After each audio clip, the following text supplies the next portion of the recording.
ભરૂચની નારાયણ વિદ્યાલયમાં બીજો રક્તદાન કેમ્પ યોજાયો હતો। ભરૂચ રેડ ક્રોસ બ્લડ બેંકના સહયોગથી નારાયણ વિદ્યાલયમાં બીજા રક્તદાન કેમ્પનું આયોજન કરાયું હતું। રક્તદાન કેમ્પના આયોજન પાછળ વિદ્યાર્થીઓમાં મહામૂલા રક્તની જાગૃતિ લાવવાનો હેતુ હતો। વિદ્યાર્થી કાળથી જ બાળકો રક્તદાનનું મહત્વ સમજી તેમના પરિવાર સમાજમાં તેના પ્રત્યે જાગૃતિ લાવે તેવો રહ્યો હતો।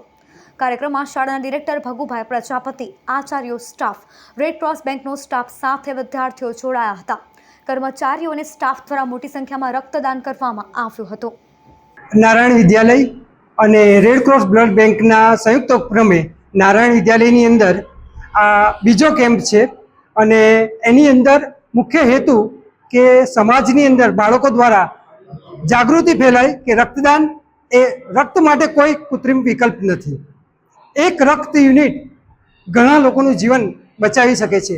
માટે એક જાગૃતિના અભિયાન સાથે આપણે નારાયણ વિદ્યાલયની અંદર અને રેડ ક્રોસ બ્લડ બેંક સંયુક્ત ઉપક્રમે નારાયણ વિદ્યાલયમાં આજના દિવસે રક્તદાન કેમ્પનું આયોજન કરવામાં આવ્યું છે।